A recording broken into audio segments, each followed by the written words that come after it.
Rabbil alamin wassalatu wassalamu ala rasulina Muhammadin wa ala alihi wa sahbihi ajma'in. Allahumma aghnina bil ilmi wa zayyinna bil hilmi wa akrimna bit taqwa wa jammilna bil afiyati ya arhamar rahimin. Allahumma aftah alaina futuhal arifin warzuqna fahman nabiyyin wa alhimna ilhamal malaikatil muqarrabin. Rabbi shrah li sadri wa yassir li amri wahlul 'uqdatam min lisani yafqahu qawli. Rabbi yassir wa la tu'assir wa tammim bil khair wa bika nasta'in wa la hawla wa la quwwata illa billahil aliyyil azim. Alhamdulillah, kita bersyukur kepada Allah Subhanahu wa taala sama-sama dapat berkumpul pada malam ni untuk kita membincangkan tentang perkara-perkara ataupun rukun-rukun solat. Jadi kita telah selesai mengenai dengan rukun-rukun solat daripada niat, dari qiyam, baca Fatihah sehinggalah ke beri salam. Selepas daripada beri salam, ada beberapa perkara yang dituntut. Fa iza faraghta fansab, selepas satu ibadat ada satu ibadat yang lain. Dia kalau kita lihat dalam Islam, setiap ibadat fardu disusuli dengan ibadat sunat. Tak kira lah apa pun, puasa fardu Ramadan, selepasnya ada puasa sunat bulan Syawal. Begitu juga sembahyang fardu, selepasnya ada sembahyang sunat, ataupun ada ibadat sunat seperti zikir, wirid selepas daripada solat. Jadi kita telah bincangkan pada minggu yang lalu mengenai beberapa hadis lah. Di antara kesimpulan daripada hadis yang kita bincangkan minggu lepas, ditanyakan kepada Nabi doa yang paling mustajab. Nabi kata salah satu daripada dua, iaitu adalah fi duburis solah, iaitu selepas daripada solat al-maktubah, sembahyang fardu. Kemudian di antaranya lagi, seperti yang kita bincang minggu yang lalu, Nabi kata siapa yang bertasbih subhanallah, alhamdulillah, Allahu akbar sebanyak 33 kali, maka akan diampunkan dosa sebanyak buih di lautan. Sama ada baca subhanallah 33, alhamdulillah 33, Allahu akbar 33, ada ulama kata 34. Jadi akan diampunkan dosa sebanyak buih di lautan. Ataupun kita baca serentak subhanallah, alhamdulillah, Allahu akbar, subhanallah, walhamdulillah, Allahu akbar, boleh juga. Tapi jumlah 33, walaupun ada Nabi buat 10 kali, menunjukkan itu yang paling kurang lah. Paling kurang berzikir 10 kali, subhanallah 10 kali, alhamdulillah 10 kali, Allahu akbar 10 kali. Dan juga kita bincang juga minggu yang lalu mengenai dengan orang-orang muhajirin jumpa dengan Nabi, orang fakir. Mereka kata orang kaya dapat sedekah, kami tak dapat sedekah. Mereka tasbih, kami tasbih. Mereka semua ibadat yang mereka buat, kami buat. Cuma masalah mereka puasa, kami puasa.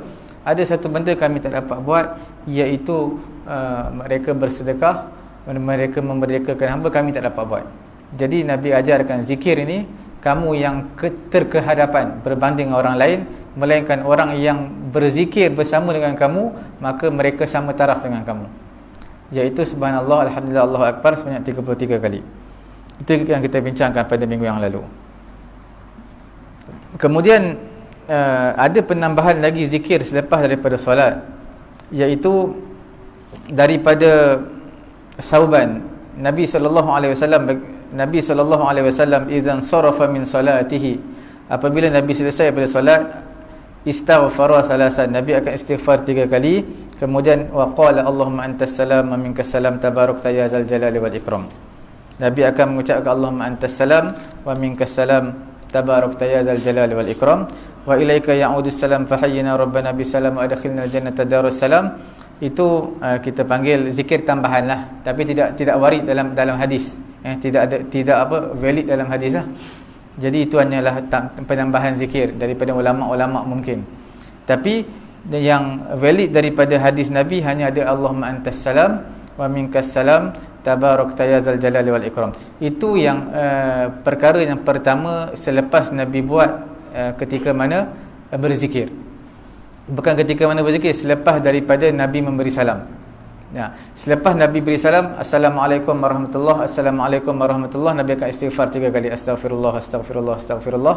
Kemudian Nabi akan ucapkan Allahumma antas salam wa minkas salam tabarakta ya zal jalali wal ikram. Selepas tu barulah ulama-ulama susun lah, tertib untuk berzikir selepas solat. Tapi tak semesti ikut turutan. Cuma yang selepas bersolat Nabi akan istighfar dulu, kemudian Nabi Allahumma antas salam. Itu yang Nabi akan buat. Selepas daripada tu, selepas tabarak ya zal jalali wal ikram, Nabi akan kalihlah, sama ada menghadap ke arah jemaah ataupun menghadap ke arah kanan ataupun menghadap ke arah kiri. Selepas daripada tabarak ya zal jalali wal ikram. Sebab itu kita tengok sebahagian masjid dia ada surau, dia ada letak stick ataupun kita panggil banner yang ada zikir. Kalau kita pergi di negara Saudi pun ada dia punya zikir selepas solat. Kita dipanggil sebagai al-azkar ba'da solat. Zikir selepas daripada solat. Istighfar diletak level yang pertama sekali. Sebab itu yang warid daripada yang datang daripada hadis Nabi, Nabi akan zikir astaghfirullah astaghfirullah selepas daripada beri salam, kemudian Allahumma antas salam. Selepas daripada tu barulah baca zikir apa-apalah yang datang daripada hadis Nabi. Di antaranya la ilaha illallah wahdahu la syarikalah. Tapi dalam syarah Sahih Muslim ada disebutkan cara tertib susunan untuk zikir. Walaupun bukan Nabi aja, tapi ulama yang susunlah. Jadi dia kata istighfar yang pertama, kemudian Allahumma antas salam, kemudian la ilaha illallah wahdahu la syarikalah, kemudian kemudian kita bertasbih subhanallah alhamdulillah Allahu akbar 33, kemudian ayat kursi, kemudian 3 qul. Itu semua ulama tertib, ulama susunlah. Tapi orang Melayu kita di tertib lain, al-Fatihah, ayat kursi, kemudian baru 33 kali. Tapi tak apalah, tak jadi masalah. Yang penting dalam hadis Nabi ada sebutkan zikir-zikir ni yang perlu kita amalkan. Kemudian dalam satu hadis riwayat daripada Imam Bukhari dan juga Imam Muslim, selepas Nabi semayang, Nabi akan baca apa? Setiap kali lepas semayang, Nabi akan baca la ilaha illallah wahdahu la syarikalah, lahul mulku wa lahul hamdu wa huwa ala kulli syai'in qadir, tanpa menambah yuhyi wa yumit. Tanpa menambah yuhyi wa yumit. Itu riwayat daripada Imam Bukhari dan juga Imam Muslim daripada hadis Mughirah bin Syu'bah. Jadi yang datang daripada hadis yang sahih daripada Imam Bukhari, Imam Muslim, tanpa menambah yuhyi wa yumit, la ilaha illallah wahdahu la syarikalah, lahul mulku wa lahul hamdu wa huwa ala kulli syai'in qadir. Kemudian yang menambah yuhyi wa yumit adalah penambahan daripada Imam At-Tabari daripada Mughirah juga, Mughirah bin Syu'bah, periwayat hadis yang sama, cuma daripada Imam At-Tabari dia menambah la ilaha illallah wahdahu la syarikalah, lahul mulku wa lahul hamdu yuhyi wa yumit wa huwa hayyun la yamut biyadihil khair. Maknanya dia bukan tambah sikit je, dia tambah yuhyi wa yumit biyadihil khair, yuhyi wa yumit wa huwa hayyun la yamut biyadihil khair wa huwa ala kulli syai'in qadir. Itu yang tambah dan Nabi baca lepas solat. Ini juga hadis yang kuat. Periwayatnya adalah orang-orang yang siqah, yang dipercayai, dan juga hadis ni kuat. Yang ada tambah yuhyi wa yumit sahaja itu adalah zikir pagi dan petang. Pagi kita baca la ilallah wahdahu la syarikalah, lahul mulku wa lahul hamdu yuhyi wa yumit wa huwa ala kulli syai'in qadir. Tapi tak jadi masalah lah. Sebab kita perlu tahu ada beberapa perkara yang mana panjangnya tidak afdal, tetapi pendeknya afdal. Saya bagi contoh yang mudah. Kita bila kita puasa, kan kita boleh dua puasa. Contohnya puasa qada. Esok hari Khamis kita puasa qada yang kita tinggal pada bulan Ramadan lalu contohnya, berserta dengan puasa sunat hari Khamis esok, maka akan dapat pahala dua-dua. Tapi kalau kita buat esok puasa sunat Khamis, hari Jumaat puasa qada, itu lebih baik. Sebab apa? Lebih banyak hari yang kita berpuasa. Tapi dalam Islam ada ketikanya yang pendek lebih afdal daripada yang panjang. Contohnya kita baca isti'azah. Isti'azah ni a'udzubillahi minasyaitonirrajim. A'udzubillahi minasyaitonirrajim itu pendek. Itu lebih afdal daripada kita baca yang panjang, a'udzubillahis samii'il alimi minasyaitonirrajim. Nampak kalimah tu panjang, lebih panjang daripada a'udzubillahi minasyaitonirrajim, tapi yang pendek tu lebih afdal daripada yang panjang. Mengenai la ilaha illallah wahdahu la syarikalah, lahul mulku wa lahul hamdu yuhyi wa yumit wa huwa ala kulli syai'in qadir, riwayat yang kuat daripada muttafaqun alaih, riwayat Imam Bukhari dan juga Imam Muslim, tidak menambah yuhyi wa yumit. Kalau tuan-tuan nak tambah pun tak apalah, tak jadi masalah. Itu hadis mengenai dengan zikir selepas daripada solat. Cuma Nabi akan baca dalam satu hadis, Nabi baca la ilaha illallah wahdahu la syarikalah lahul mulku wa lahul hamdu wa huwa ala kulli syai'in qadir setiap kali lepas solat. Cuma tak ditentukan bilangan. Jadi di sini setiap kali lepas sembahyang kita baca walaupun sekali lah. Cuma lepas maghrib, lepas subuh tu disunatkan 10 kali lah. Lepas maghrib dan juga lepas subuh 10 kali. Ja'far bin Muhammad As-Sadiq, dia pernah berkata, dia kata apa, doa selepas daripada sembahyang fardu itu jauh lebih afdal berbanding doa selepas daripada sembahyang sunat. Dia kata kelebihan dia seperti mana kelebihan sembahyang fardu dengan sembahyang sunat. Sembahyang fardu dengan sembahyang sunat, pahala sembahyang fardu lebih banyak daripada sembahyang sunat. Begitulah juga doa lepas sembahyang fardu lebih mustajab berbanding dengan sembahyang sunat. Tapi dua-dua disunatkan untuk kita berdoa lepas sembahyang lah. Sebab apa Nabi beristighfar lepas sembahyang? Allah Ta'ala ampunkan dosa Nabi. Liyaghfira lakallahu ma taqaddama min zambika wa ma ta'akhkhar. Dosa yang dulu yang akan datang semua Allah Ta'ala ampunkan. Yang pertama sebab ubudiyah. Ubudiyah ni maksudnya sifat perhambaan, hak perhambaan seorang hamba terhadap tuannya kena istighfar. Kemudian yang kedua adalah wazifah asyukur, iaitu tanggungjawab bersyukur. Walaupun Allah Ta'ala dah ampunkan dosa Nabi, cara nak menzahirkan kesyukuran dengan beristighfar kepada Allah. Kemudian mengenai dengan mengangkat tangan daripada ketika mana membaca doa, itu adalah adab-adab berdoa lah. Dan sabit pun dalam hadis Nabi mengenai doa, Nabi doa selepas sembahyang fardu, Nabi akan angkat tangan ketika berdoa. Cuma bagaimana keadaan jemaah makmum? Perlukah doa sekali dengan imam? Jadi sebenarnya kalau kita lihat dalam syarah Imam Tirmizi, syarah Tirmizi Tuhfatul Ahwazi, ada dibagi beberapa riwayat. Walaupun riwayat tak kuat, tapi banyak. Bila banyak dia akan jadi kuat jugalah. Nabi baca doa selepas daripada sembahyang, ataupun Nabi baca doa secara berjemaah, maka jemaah akan mengaminkan doa Nabi.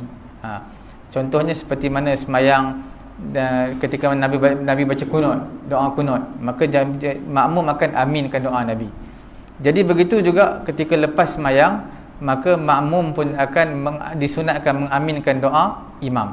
Walaupun makmum tak nak baca doa sekali dengan imam, nak habiskan zikir dia, nak habiskan wirid dia, nak habiskan bacaan-bacaan dia, tak apa, tak jadi masalah lah. Tapi dari segi adabnya elok bersama dengan imam, sebab untuk mengelakkan tomahan daripada jemaah-jemaah. Tapi yang paling tak apa baik, tak eloknya, elok imam nak alhamdulillahirabbil alamin wassalam, dia elok dia pun bangun.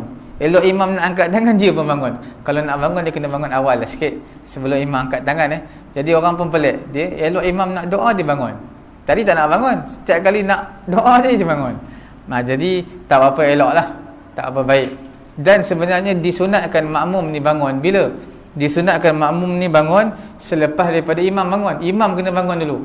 Jadi makmum sepatutnya dia tidak boleh bangun, tidak disunatkan dia bangun, melainkan selepas selesai semua daripada sembahyang, imam bangun baru makmum pun bangun. Itu kita panggil tertib ataupun adab lah sembahyang berjemaah. Kerana kalau kita lihat hadis daripada Ummu Salamah, kana Nabi sallallahu alaihi wasallam idza sallama qama an-nisa hina yaqdi taslimahu. Nabi sallallahu alaihi wasallam apabila Nabi beri salam, maka orang perempuan akan bangun dulu. Selepas Nabi beri salam, wa yamkus yasiran, Nabi akan duduk sekejap, kayan sarifna qabla an yudrikahunna ahadun minal qaum, iaitu Nabi lepas beri salam, Nabi akan duduk dulu. Jadi pendek katanya, lepas sembahyang wirid doa, orang lelaki duduk dulu, bagi perempuan yang keluar dulu, sebab tak nak berlaku ikhtilat. Ikhtilat ni percampuran lah. Jadi maksud lepas sembahyang fardu wirid zikir tak boleh keluar serentak. Orang perempuan keluar dulu. Itu yang sunnah Nabi ya. Pada zaman Nabi buat. Pada zaman kita lagi banyak fitnah. Zaman Nabi pun Nabi suruh tunggu dulu. Nabi tunggu dulu bersama sahabat. Semua jemaah perempuan keluar, barulah jemaah lelaki pula keluar. Tapi kalau suami isteri sembahyang jemaah, isteri keluarlah, tunggu dekat dalam kereta dulu. Maka lepas tu suami pun keluarlah. Jadi suami tinggalkan kunci kereta awal pada isteri. Supaya dia dapat duduk dalam kereta awal. Kemudian perkara yang seterusnya yang kita nak sentuh pada malam ini, iaitu ketika berdoa disunatkan angkat tangan. Sebab apa? Sebab kiblat doa adalah di atas langit. Bukan ketika semayang tapak tangan kita macam biasalah, berkiblatkan arahkan kiblat. Ketika takbir, tapak tangan ada ke arah kiblat. Tapi doa, kiblat kita ke atas. Jadi sebab tu disunatkan angkat tangan. Tapi ada satu situasi tak disunatkan angkat tangan. Ini bagi siapa? Bagi khatib baca khutbah. Khatib membaca khutbah tak disunatkan angkat tangan. Walaupun ada juga pendapat yang kata angkat tangan, tapi pendapat kuat tak perlu angkat tangan dalam mazhab Syafi'i kita. Bila ketika khatib baca doa, kan khatib dia, doa ni wajib, di antara rukun dalam khutbah. Siapa yang tak baca doa ketika khutbah kedua, tak sah lah khutbah dia. Bila khutbah tak sah, maka sembahyang Jumaat pun tak sah juga. Jadi ketika khatib baca Allahumma ghafir lil muslimina wal muslimat wal mu'minina wal mu'minat, jadi makmum disunatkan angkat tangan. Bukan kata angkat tangan je, amin sekali lah. Amin tu jangan terlampau kuat sangat, jangan terlampau perlahan sangat.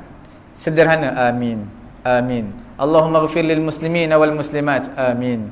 Wal mu'minina wal mu'minat, amin. Mana bunyilah suara. Jangan baca dalam hati je, dan jangan terlampau kuat sangat. Jadi sedang-sedang. Tapi untuk siapa angkat tangan ni disunatkan kepada jemaah yang dengar, makmum semua. Imam tak perlu angkat tangan lah. Jangan pula imam dia dah pegang tongkat, tiba-tiba pegang teks lagi, dengan dia angkat tangan. Pegang tongkat khutbah angkat tangan, sekali dengan pegang teks angkat tangan. Allahumma tidak disunatkan. Khatib tak disunatkan, melainkan khatib ataupun pembaca khutbah ataupun pemberi khutbah ketika mana solat istisqa, minta hujan, itu disunatkan angkat tangan. Sebab Nabi buat lah untuk solat sunat istisqa, minta hujan. Itu saja yang khatib disunatkan angkat tangan. Yang lain tak disunatkan angkat tangan. Sembahyang raya pun samalah, sembahyang gerhana pun samalah, tak disunatkan angkat tangan, melainkan makmum saja, orang yang dengar makmum disunatkan angkat tangan. Tapi nanti semua kita akan bincangkan insya-Allah dalam bab solat Jumaat, nanti kita akan jumpa juga. Kemudian dalil mengenai dengan angkat tangan ketika mana berdoa ni banyak. Di antaranya seorang orang Badui, ketika Nabi sedang berkhutbah ni, Nabi sedang berkhutbah, dia tiba-tiba masuk meluru dalam masjid Nabi. Dia kata apa? Halakatil masyiyah, halakal ayal. Dia kata, wahai Nabi, binatang ternak aku pun mati, kemudian keluarga aku binasa, mati. Boleh menyebabkan kematian. Maksudnya sebab apa? Sebab hujan tak turun, musim kemarau, hujan tak turun. Nabi pun angkat tangan doa. Ketika Nabi berkhutbah, Nabi angkat tangan berdoa. Jadi bila Nabi angkat tangan berdoa, turun hujan, dan air hujan turun tak henti-henti. Lama, dekat nak seminggu ke apa, banjir pula. Jadi bila banjir, dia jumpa Nabi balik, dia kata hujan turun tak henti-henti. Jadi Nabi doa balik supaya berhentikan hujan balik. Jadi makna Nabi angkat tangan ketika berdoa. Kemudian kita nak bincang mengenai dengan selepas daripada beri salam, kalau kita sembahyang seorang ataupun kita makmum tak jadi masalah, disunatkan kita menghadap ke arah kiblat lah. Tempat yang kita duduk, itulah tempat kita berzikir selepas sembahyang. Melainkan imam ni, kalau kita lihat sebahagian kitab fiqh menyebut imam ni disunatkan dia pindah tempat. Dia bukan wirid di sini, dia pindah tempat lain. Makna pindah di mana? Pindah bahagian belakang lah, supaya makmum tahu yang imam dah habis semayang. Tambah-tambah orang baru datang, dia pun tak tahu, tengok-tengok ingat ke imam tengah semayang. Jadi pindah ke tempat belakang, bahagian belakang. Tapi sebenarnya tak perlu pindah pun tak apa. Sebenarnya ada juga riwayat yang Nabi tak pindah tempat pun, ada sebahagian riwayat. Ada sebahagian riwayat yang kita sebutkan minggu yang lalu, Nabi SAW lepas daripada semayang, la yaq'ud illa miqdar Allahumma anta salam. Nabi tak duduk pun tempat jadi imam, melainkan Allahumma anta salam wa minkas salam tabarakta ya zal jalali wal ikram, Nabi terus bangun. Itu maknanya ketika situasi Nabi ada urusan, Nabi ada hal. Tapi Nabi wirid juga pendek. Tapi dalam situasi biasa Nabi duduk tempat dia. Lepas Allahumma antas salam wa minkas salam tabarakta ya dzal jalali wal ikram, maka ada kali Nabi pergi ke kanan, ataupun Nabi menghadap ke arah kiri, ataupun Nabi menghadap ke arah makmum. Selalunya Nabi menghadap ke arah makmum ni waktu subuh, sebab Nabi nak tanya kepada jemaah-jemaah, ada tak malam tadi ada mimpi apa-apa, supaya Nabi nak takwilkan mimpi. Jadi ni kemesraan lah antara imam dan juga makmum. Mana bukan lepas sembahyang cabut lari macam tu je. Dia Nabi sembang bersama dengan berkongsi lah, mana Nabi pandai tafsir mimpi. Jadi Nabi tanya kepada sahabat-sahabat mengenai apa yang berlaku malam tadi. Jadi di sini kalau kita lihat berpusing ke arah kanan imam, mana pusing ke arah kanan maksudnya bahu kanan imam menghadap ke arah jemaah. Itu yang paling baik, sebab Nabi kan suka sebelah kanan. Nabi buat apa-apa pun, Nabi banyaklah riwayat umum daripada hadis-hadis yang jelas, Nabi akan melebihkan at-tayamun. Tayamun ni maknanya menganankan sesuatu. Termasuk Nabi nak sikat rambut pun. Nabi nak sikat rambut pun Nabi akan belah sikat di bahagian kanan dulu. Termasuk kita nak pakai seluar, pakai baju, selipar, kasut dan sebagainya lah. Semua Nabi akan dahulukan yang kanan dahulu. Orang yang memberi, beri dengan tangan kanan. Orang yang menerima dengan tangan kanan. Semua Nabi akan dahulukan yang kanan dahulu. Kita lihat ada satu hadis daripada Ibnu Mas'ud radhiyallahu taala anhu. Ibnu Mas'ud kata, laqad ra'aitu Rasulullah sallallahu alaihi wasallam katsiran yansarifu an yasarihi.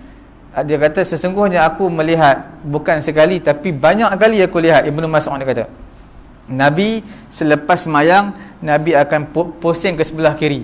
Maksud sebelah kiri macam mana? Maksudnya ke sebelah sana lah. Makna bahu kiri imam menghadap ke arah jemaah.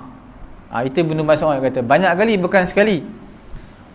Tapi hadis daripada Anas bin Malik, dia kata, aksar ma ra'aitu Rasulullah sallallahu alaihi wasallam, paling banyak apa yang aku lihat Nabi sallallahu alaihi wasallam yansarifu an yaminih, Nabi akan berpusing ke arah kanan,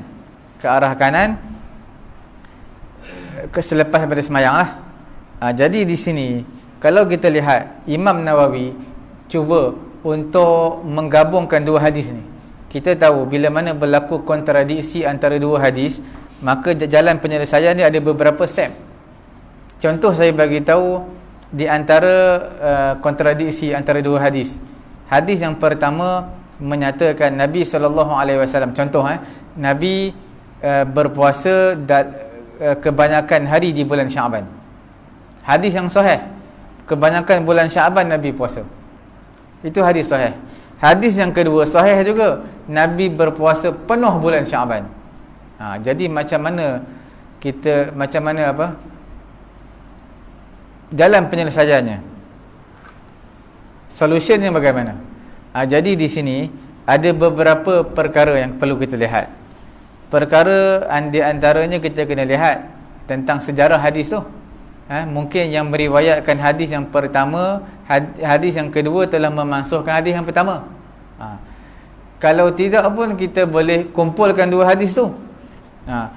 Jadi ada beberapa step yang kita boleh lihat mengenai dengan berlaku kontradiksi antara dua hadis. Contoh hadis puasa bulan Syaban. Satu hadis kata Nabi puasa kebanyakan hari bulan Syaban. Hadis yang kedua menyatakan Nabi berpuasa penuh bulan Syaban. Dua-dua hadis sahih. Jadi ulama cuba gabungkan, combinekan antara dua hadis. Ulama kata kan mungkin tak kebanyakan hari bulan Syaban Nabi puasa pada satu tahun. Tahun yang lain Nabi puasa penuh bulan Syaban. Jadi bukanlah mana setiap tahun Nabi puasa penuh bulan Syaban. Tidak, ada yang Nabi puasa penuh, ada yang Nabi puasa Nabi puasa kebanyakan hari bulan Syaban. Jadi itu cara untuk combinekan antara berlaku kontradik antara dua hadis.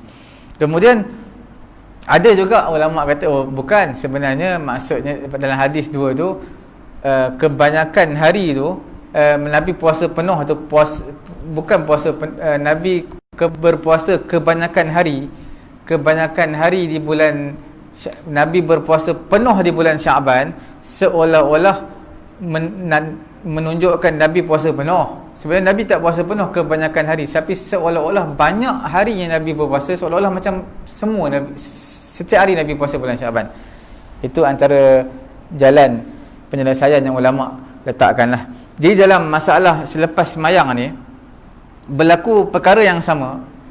Satu riwayat Ibnu Mas'ud menyatakan Nabi banyak kali Nabi pusing sebelah kiri.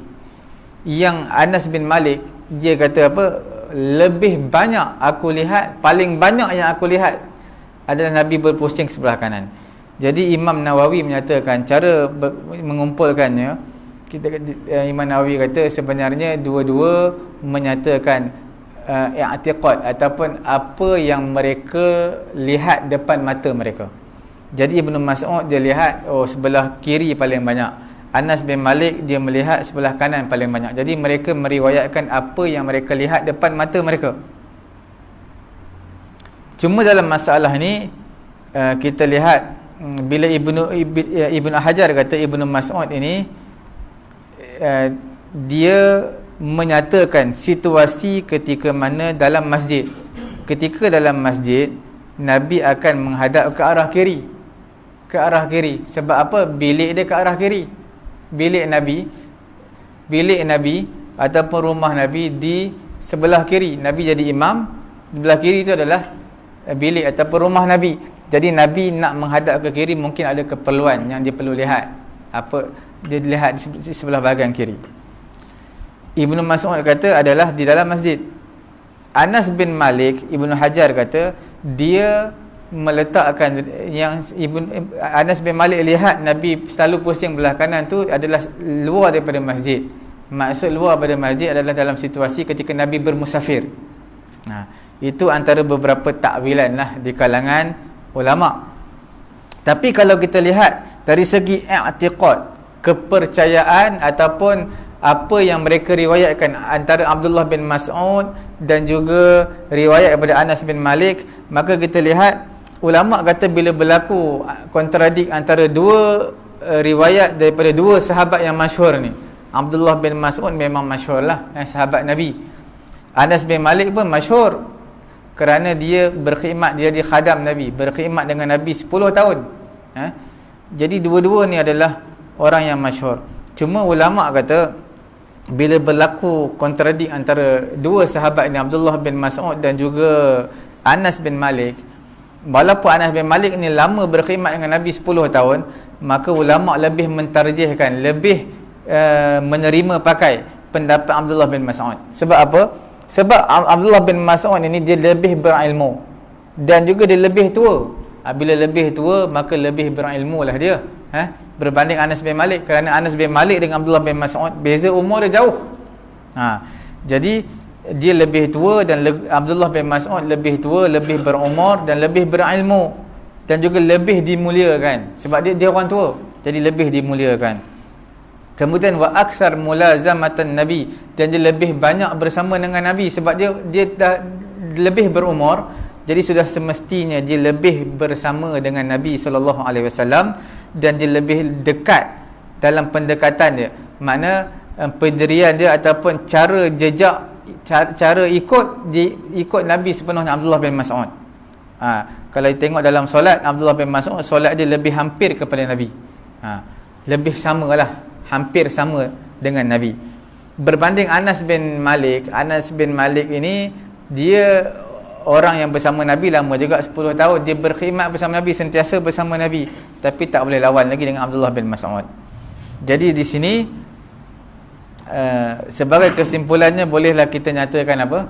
Kita katakan Abdullah Nabi SAW selepas daripada semayang istighfar 3 kali, Allahumma antas salam, sampai tabarak ya zal jalali wal ikram, kemudian Nabi akan berpusing ke arah kanan.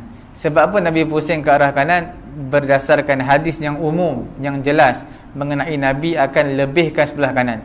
Nabi bila Nabi minum air ataupun Nabi makan, apa yang lepas tu Nabi pas kepada siapa? Nabi tak pas sebelah kiri, Nabi akan pas ke sebelah kanan.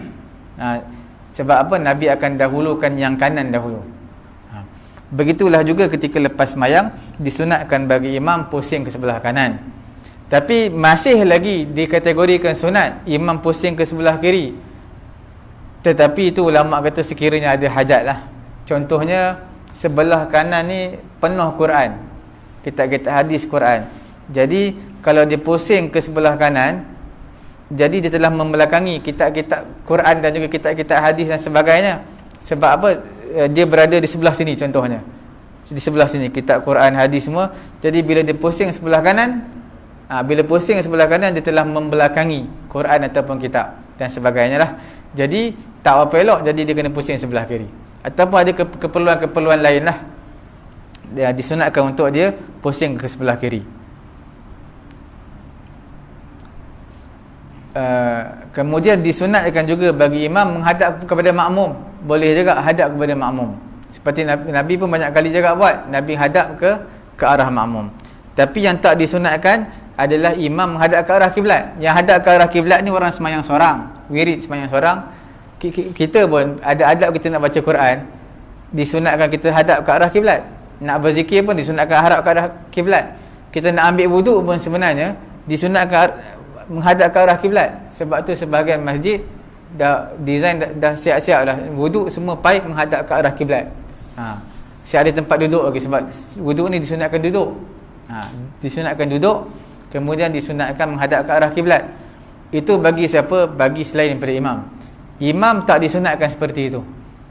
Imam adalah dia kena pusing posisi dia lah. Dia tak apa, posisi seperti semayang. Sebab yang pertamanya nak bagi tahu kepada jemaah semayang dah habis, dah selesai. Sebab kalau dia tak berpusing lagi, makmum akan keliru tau. Kemungkinan dia akan sujud sahwi dan ataupun dia buat, ataupun ada penambahan apa-apalah.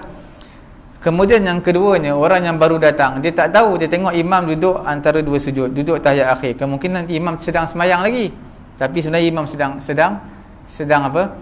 Sedang wirid. Jadi sebab itu disunatkan dia pusing. Bila dia pusing, orang baru datang, maknanya semayang sudah selesai. Itu antara beberapa perkara yang kita perlu tekankanlah, disunatkan bagi imam pusing. Begitu juga rendahkan suara ketika wirid, tak perlu kita kuat-kuat, tak perlu tinggikan suara ketika kita berwirid. Kemudian ada apa-apa soalan? Tak ada apa-apa. Kemudian disunatkan, dimakruhkan bagi imam. Wirid pun boleh jadi makruh lah. Sebenarnya wirid ni sunat lepas sembahyang, tapi boleh jadi makruh. Makruh kepada siapa?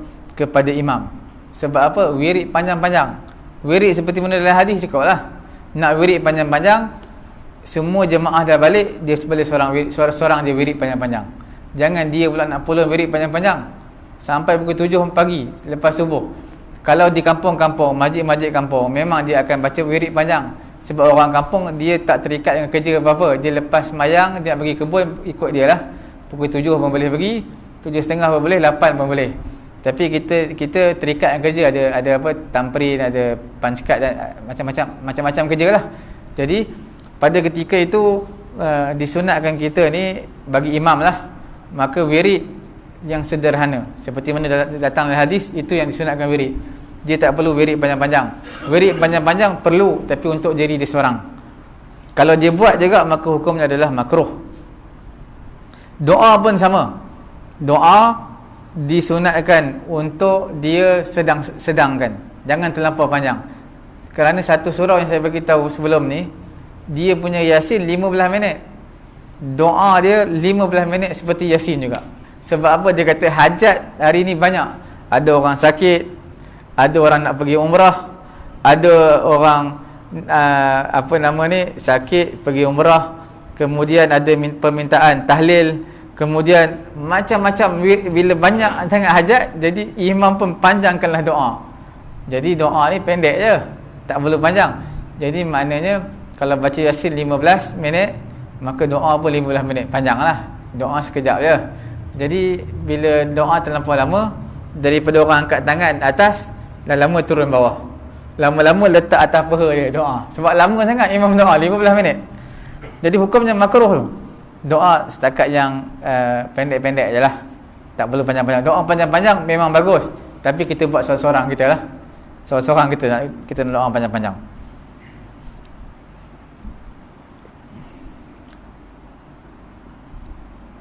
Kemudian wirid yang kita selalu bacakan, antara yang wirid yang tak terdapat dalam hadis adalah bacaan Fatihah.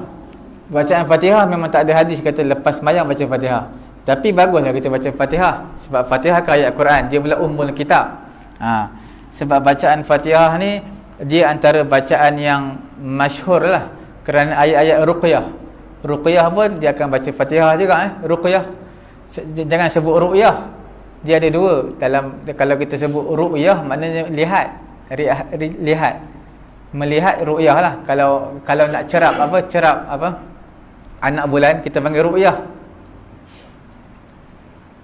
ru'yatul hilal, cerap anak bulan tu ru'yah. Tapi untuk berubat kita panggil ruqyah, dia qaf, ruqyah. Kalau bahasa Melayu RUQ lah, ruqyah. Jadi kalau kita tengok zaman Nabi pun, dalam hadis yang sahih, ada seorang sahabat ni, Sa'id Al-Khudri, riwayat adalah riwayat perawi hadis Sa'id Al-Khudri, dia bagi tahu dia singgah satu kampung, dia minta lah hak sebagai orang yang baru sampai kampung, hak untuk orang kampung tunaikanlah. Kalau dia nak minta air masak ke air bagilah orang kampung, kena bagilah, sebab dia datang jauh. Macam kita surau, kalau orang datang jauh nak singgah semayang pergi bilik air, bagilah. Takkan kita kata surau kunci. Jadi siapa yang ada kunci, bagi, buka sekejap untuk dia pergi bilik air, untuk ada keperluan dia apa-apa, tukar pampers, baby ke apa ke, ada keperluan. Jadi orang yang daripada jauh, bila sampai dia minta makanan sikit ke minuman, kita kena bagilah. Tapi masalahnya Sa'id Al-Khudri kata, kami ni satu jamaah sampai, dia tak nak bagi kita makanan ke minuman, sedangkan kita perlukan pada ketika tu. Jadi Allah Ta'ala uji dia. Allah Ta'ala uji penduduk kampung tu. Macam mana ketua kampung tadi kena disengat. Ada ulama' kata disengat, kalau jengking ada ulama' kata disengat ular. Tak apalah, yang penting dia kena sengat. Bila kena sengat ni, merata tempat cari ubat, macam-macam doktor pergi berubat, tak sembuh-sembuh. Jadi orang kampung tanyalah, di kalangan jemaah ni ada tak orang yang pandai berubat? Saya Khudri kata, ya, saya pandai. Memang pandai lah. Apa benda? Bila dia baca, ada ulama' kata dia baca Bismillahirrahmanirrahim ni. Ada yang kata Bismillahirrahmanirrahim, Alhamdulillahirabbil sampai situ je. Kemudian dia sembuh, dia tiup dekat tempat yang kena, tempat yang kena sengat tadi. Baik terus. Ada kata baca Fatihah habis, daripada awal sampai habis Al-Fatihah, sembuh. Dan dia ketua kampung tadi, lepas daripada kena tiup, jalan seperti biasa. Maknanya tidak ada tinggalkan kesan-kesan sakit ke, tak ada, sihat elok. Jadi makna Fatihah tu baguslah. Jadi hak tetamu ni penting. Hak tetamu ni, bila mana satu kampung tak nak bagi, maka Allah Ta'ala akan uji. Selalunya uji ketua kampung lah, sebab dia sebagai ketua. Macam surau lah, bila ada jemaah sampai, surau halau, maka selalu Allah Ta'ala akan uji lah. Sama ada uji surau tu, uji kita panggil orang yang selalu datang surau ni, atau pengerusi surau. Jadi jadi kita nak bagi tu surah Al-Fatihah ni baguslah baca. Cuma kalau nak baca lepas sembahyang pun boleh, dipersilakan. Cuma kita bila kata sunat tak baca lepas sembahyang, tidak disunatkan lepas sembahyang. Ayat kursi sunat, walaupun adalah kata kritik hadis lemah ke apa, tapi walaupun lemah, tapi banyak riwayat dia kena dikuat juga. Ayat kursi lepas sembahyang, itu disunatkan baca juga. Nabi kata tidak ada siapa yang baca ayat kursi lepas sembahyang, lam yamna'hu min dukhulil jannah ilal maut. Tidak ada yang menegah dia, tidak ada yang melarang dia memasuki syurga melainkan kematian. Dia kena mati baru boleh masuk syurga. Orang yang baca ayat kursi selepas pada sembahyang fardu. Jadi makna itu ada dalam hadis, memang sunat baca. Al-Fatihah itu tak ada hadis lah. Tapi kalau nak baca pun tak apa, sebab dia benda baik, sebab ayat Quran. Satu lagi, lepas kita baca Al-Fatihah, Sebelum baca ayat kursi kita baca wa ilahukum ilahu wahidul la ilaha illahu arrahmanir rahim. Itu pun tak ada dalam hadis juga, tapi itu ada dalam petikan ayat Quran. Dan surah Al-Baqarah ada ayat tu wa ilahukum ilahu wahidul la ilaha illahu arrahmanir rahim. Itu petikan ayat Quran lah. Kalau tanya boleh baca, bolehlah baca sebab ayat Quran, tapi dia bukan sunat lah. Kalau baca baguslah. Baca, nak baca lepas sembahyang baca. Bukan kata lepas sembahyang, sebelum sembahyang nak baca pun tak apa. Ketika sembahyang nak baca pun tak apa. Ketika kita lepas Fatihah baca surah, baca wa ilahukum ilahun, baca lah surah tu, baca ayat tu pun tak apa, tak jadi masalah. Cuma bila kita nak mensabitkan sesuatu tu sunnah, sunat, itu bukan sunat lah, sebab dia tak ada hadis yang Nabi suruh. 3 qul ada, memang ada hadis Nabi suruh 3 qul huwallahu ahad, qul a'udzu birabbil falaq, qul a'udzu birabbin nas. Cuma kita lebih buat lepas subuh ataupun lepas isyak, lepas subuh ataupun lepas maghrib. Selalu disunatkan kita ni wirid yang sederhana aja. Kalau lepas, sebenarnya 3 qul pun pendek aja. Tapi kalau kita sembahyang kat kampung-kampung, dia punya wirid subuh tu kita keluar cerah lah. Sebab apa? Dia wirid panjang, dia baca habis. Semua dia baca lah. Macam kita baca tahlil macam tu lah, dia baca zikir lepas subuh, panjang. Jadi tak apalah. Sebab jemaah-jemaah situ pun nampak okey je. Cuma kita bila balik kampung kita rasa pelik. Keluar surau cerah dah, sebab zikir panjang sangat. Tapi bagi jemaah yang dah biasa tak apa. Tapi kalau jemaah kita pun dah biasa dah zikir, memang sampai keluar surau cerah dah. Tak apa, kalau semua okey, setuju, tak apalah, kita boleh buat. Tapi yang setuju tu sikit. Yang ramai yang tak setuju, itu yang makruh untuk kita buat. Zikir imam buat zikir panjang-panjang. Lagi ada apa-apa soalan? Ya.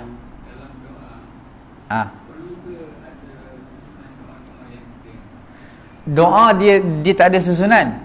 Tapi doa seperti mana yang kita sebut dulu, doa ni kita utamakan doa yang maksur, doa yang Nabi ajar, doa yang ada dalam hadis Nabi. Maka doa itulah yang perlu kita letak depan lah. Maknanya kita baca dulu doa-doa yang warid daripada hadis Nabi, yang datang daripada hadis Nabi. Doa yang tak datang dari hadis Nabi, selepas daripada doa yang kita baca dalam hadis, lepas tu baru kita baca doa yang tak ada dalam hadis. Pasal susunan memang tidak ada susunan. Apa yang ada hadis riwayat daripada Nabi baca doa, kita boleh ambil.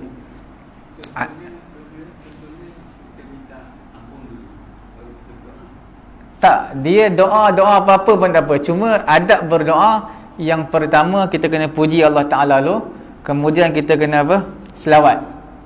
Itu pembukaan doa. Dan juga akhir pun macam tu juga, kena selawat dan juga kena puji Allah. Sebab tu kita baca doa Alhamdulillahirabbil alamin, itu puji Allah lah. Kemudian wassalatu wassalamu ala rasulina, itu makna selawat kepada Nabi. Nak habis pun macam tu juga, kita selawat kepada Nabi dan juga kita puji Allah. Kita sebut wasallallahu ala sayyidina Muhammad. Kemudian last kali walhamdulillahirabbil alamin. Jadi itu awal dan juga akhir adab doa lah. Tengah-tengah tu kita nak baca apa pun tak apa, nak minta ampun semua, minta lah apa benda pun. Tapi ada satu saya teringat, doa yang Nabi suruh baca selepas sembahyang, setiap kali sembahyang fardu, Nabi suruh baca doa apa? Allahumma inni a'udzubika minal hammi wal hazan, wa a'udzubika minal ajli wal kasal, wa a'udzubika minal jubni wal bukhl, wa a'udzubika min ghalabatid daini wa qahrir rijal. Doa ni juga Nabi ajar kepada seorang sahabat, nama dia Ubadah bin Samit. Ubadah bin Samit rasanya. Jadi Ubadah bin Samit ni dia masuk masjid, dia nampak runsing je, risau muka dia. Maka Nabi pun tanya sebab apa. Dia kata aku banyak sangat hutang ni. Maka Nabi ajarkan doa ni kepada dia. Maka bila dia baca, maka segala hutang-hutang dia habis. Semua dia dapat selesaikan. Jadi itu pun doa yang dalam satu riwayat yang lain Nabi suruh baca selepas sembahyang fardu. Itu makna doa yang antara doa yang warid, doa yang sabit daripada hadis Nabi lah. Doa tu banyak lagi doa lain lah. Antara lepas sembahyang disunatkan juga seperti mana Nabi pesan kepada Muaz bin Jabal. Nabi kata lepas sembahyang hendaklah kamu membaca Allahumma inni baca Allahumma Allahumma a'inni ala zikrika wa syukrika wa husni ibadatik. Itu yang disunatkan. Kemudian selepas kita zikir tadi la ilaha illallah wahdahu la syarikalah, lahul mulku wa lahul hamdu wa huwa ala kulli syai'in qadir, dia package. Pasangan selepas dia adalah Allahumma la mani'a lima a'taita wa la mu'tiya lima mana'ta wa la yanfa'u zal jaddi minkal jadd. Itu doa yang Nabi ajar. Package lepas sembahyang, la ilaha illallah wahdahu la syarikalah, lepas tu terus Allahumma la mani'a lima a'taita. Lepas tu barulah bacalah apa-apa pun kan. Yang mana? Yang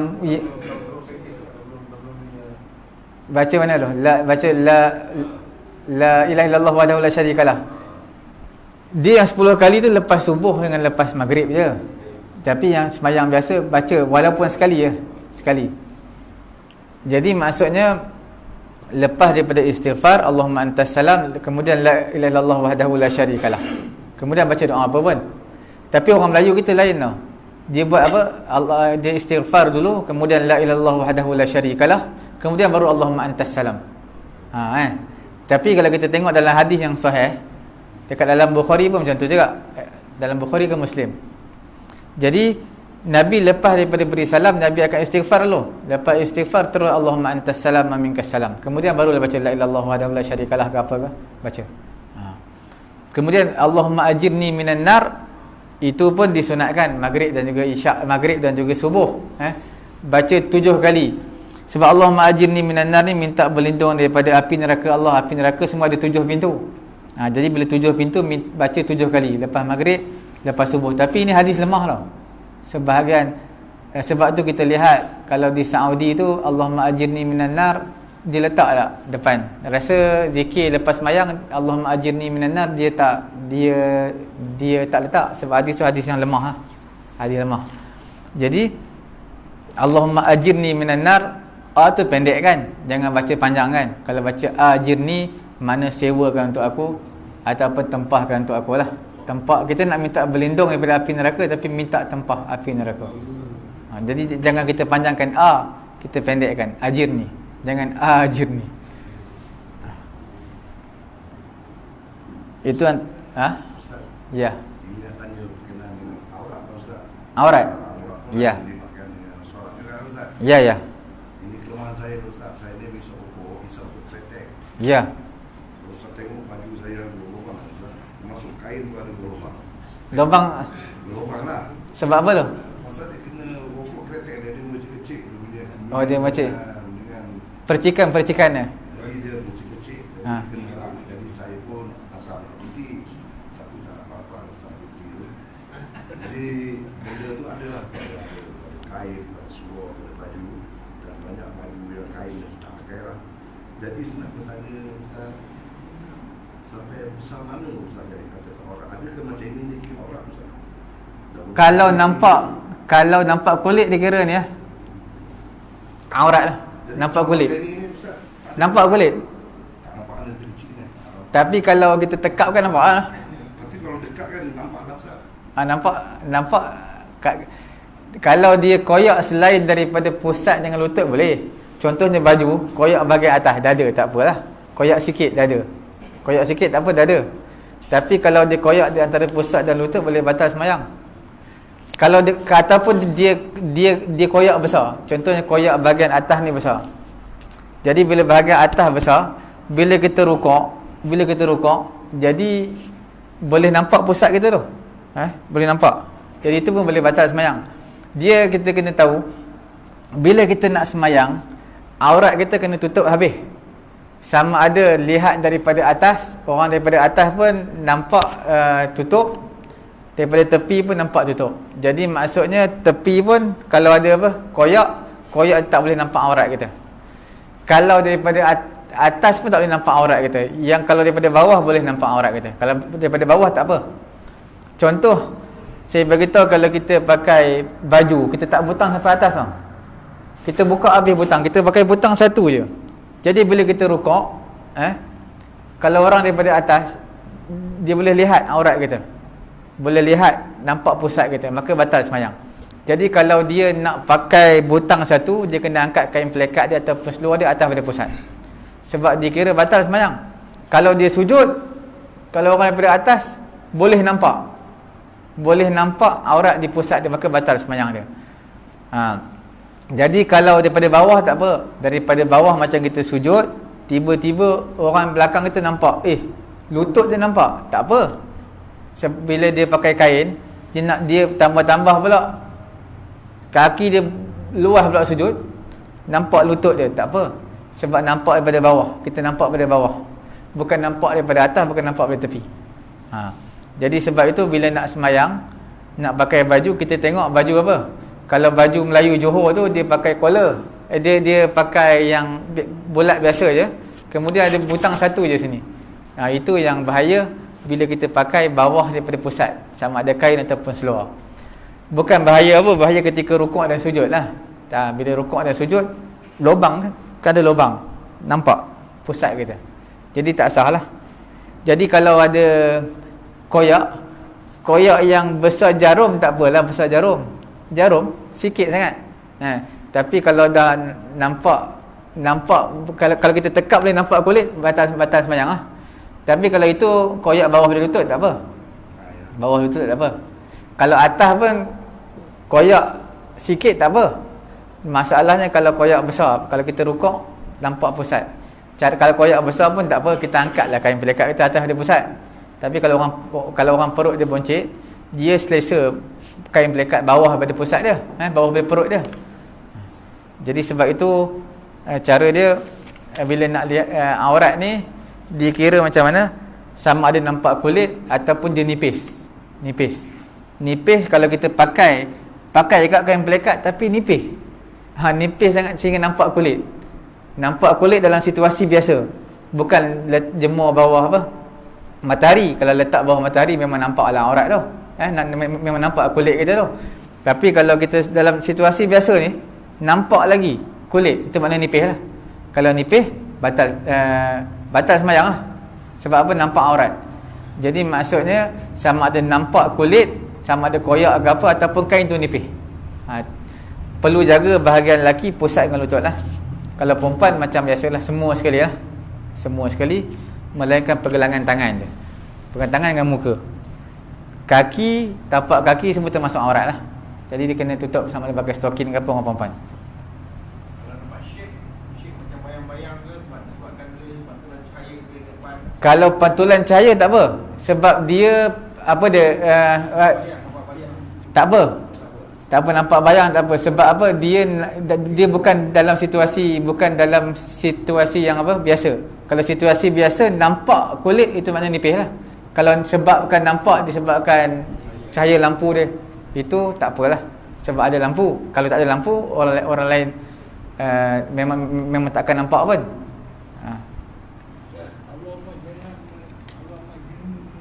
Allahumma ajirni. Dia kalau dalam ilmu tajwid, mati kan, sebelum dia baris bawah dia kena nipis. Cara nak nipis, kita kena senyumkan bibir kita. Jadi Allahumma ajirni. Ajirni. Dia nipis lah. Kalau bibir kita senyumkan, mana nipis. Ajirni minan nar. Mana A tu kita pendekkan lah. Ada apa lagi ya? Ya. Sekarang ni PKP kan. Kamat macam Masjid Ansar dia tutup pintu kan. Tutup pintu. Kamat dia tutup pintu. Kita yang lambat ni, kita ikut kat luar. Itu dalam masalah tu. Dia semayang di Mahat Ya. Kita ikut belah luar. Pintu tutup ni. Ya, betul. Kita semayang dia tutup pintu tak apa. Yang penting kita berada dalam masjid. Semayang dalam masjid juga. Tapi kalau kita berada luar masjid, dia tutup pintu, maka tak sah semayang kita. Kalau kita berada luar masjid lah. Tapi kalau dia tutup pintu, kita berada dalam masjid juga. Sebab kadang-kadang macam Masjid Ansar ni, dia tutup pintu je, tapi dekat luar tu masih dikira masjid lagi. Beranda tu masih dikira masjid lagi. Tapi lepas daripada tangga, itu bukan dah masjid. Jadi mana kalau kita semayang lepas daripada tangga tu, maka dia mesti kena buka pintu. Kalau tak buka pintu, tak sah. Kalau dekat beranda boleh ikut. Bukan berkata belakang beranda, tepi beranda boleh ikut. Kan Masjid Ansar dia ada belakang pada, tepi pada, boleh ikut. Dalam surau tak jadi masalah lah. Kita nak tutup macam pintu sliding ni, tempat perempuan ni, kita nak tutup pun boleh, nak kunci pun boleh. Tapi kalau kita luar masjid, itu jangan kita tutup, kita kena buka. Kalau kita luar lah, luar pada masjid. Sebab dalam situasi ni dia ada dua. Dia bukan ada dua, dia ada 4 situasi. Dia bukan kata 4, ada 6 situasi. Apa dia? Yang pertama, makmum dalam masjid, imam luar masjid. Situasi kedua, imam dalam masjid, makmum luar masjid. Situasi yang ketiga, imam dan makmum dalam masjid. Ataupun situasi yang berikutnya, imam dia tak dalam masjid, dia dalam bangunan lain, makmum dalam bangunan lain. Itu ada setiapnya ada hukum beza-beza lah. Nanti kita akan bincangkan insya-Allah. Dia ada hukum beza-beza. Macam baru ni di surau mana? Di surau jemaat, satu surau.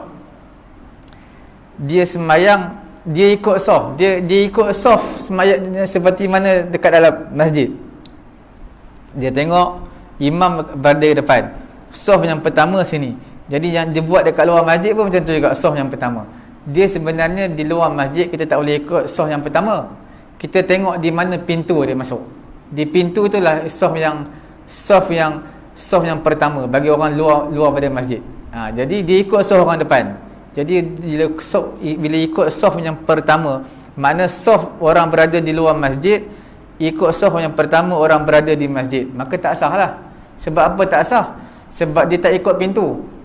Sebab pintu yang adanya satu je, bahagian depan, tengah tu ada pintu. Jadi di muka pintu itulah saf yang pertama bagi dia. Kalau dia buat juga depan daripada pintu, maka tak sah. Itu bab makmum dalam masjid, makmum luar masjid, imam dalam masjid lah. Tapi kita akan bincang nantilah. Jadi kalau dekat Masjid Ansar, dia nak tutup lah, kita boleh semayang. Yang penting kita boleh dengar, kita tahu pergerakan imam. Macam mana kita nak tahu? Sama ada kita dapat lihat ataupun kita dengar suara, tak apa. Tapi masalah macam mana kedudukan imam ataupun makmum dalam masjid luar masjid, itu perlukan kepada apa? Papan putih lah, papan putih. Nanti kita hurai lah tempat-tempat dia. Kemudian kita akan sambung insya-Allah minggu akan datang. Ada beberapa lagi ibadat, perkara yang sunat di luar daripada selepas daripada solat, selain daripada zikir. Antaranya kita kena ubah posisi kita. Ubah posisi itu maksudnya kita nak sembahyang sunat lah. Sembahyang sunat kena ubah tempat. Dan apa yang berlaku kalau kita tak ubah tempat, dan kalau tak nak ubah tempat, ada tak cara lain? Itu kita akan bincangkan lah pada minggu yang akan datang. Ya. Tak, wirid setiap sembahyang fardu sama je. Tak kira lah sembahyang subuh, sembahyang Jumaat, sembahyang fardu apa, semua sama. Jadi makna kalau sembahyang fardu kita wirid astagfirullah Allahumma antas salam, ayat kursi, subhanallah, alhamdulillah, Allahu akbar. Sembahyang Jumaat macam tu juga. Cuma kita lebih suka ringkas je. Kita lepas salam Al-Fatihah. Itu sebab tu kita kata imam memainkan peranan penting. Sebab apa main peranan penting? Sebab budaya Melayu kita, dia akan serah kepada imam. Imam panjang, maka makmum pun panjang lah. Kalau imam lepas baca lepas bersalam, imam baca apa? Surah apa? Fatihah. Makmum pun akan ikut Fatihah. Imam baca doa, makmum pun ikut doa. Kemudian imam bangun, makmum pun cabut bangun juga. Jadi kalau apa? Orang Arab dia lain. Imam baca doa, bacalah. Yang penting dia nak habiskan wirid dia dulu. Dia habis wirid dia. Imam nak baca apa, bacalah. Yang penting dia habis wirid dia dulu. Kita tak, kita berserah kepada imam 100%. Okey. Ada apa? Tak ada. Mudah-mudahan Allah bagi fahaman kepada kita insya-Allah. Bismillahirrahmanirrahim. Alhamdulillahirabbil alamin wassalatu wassalamu ala rasulina Muhammad wa ala alihi wa sahbihi ajma'in. Allahumma anfa'na bima 'allamtana wa 'allimna ma yanfa'una wa zidna ilma. Alhamdulillahi ala kulli hal wa na'udzubillahi min hali ahli nar. Rabbana atina fid dunya hasanah wa fil akhirati hasanah wa qina adzabannar wa sallallahu ala sayyidina Muhammad wa ala alihi wa sahbihi ajma'in. Alhamdulillahi rabbil alamin.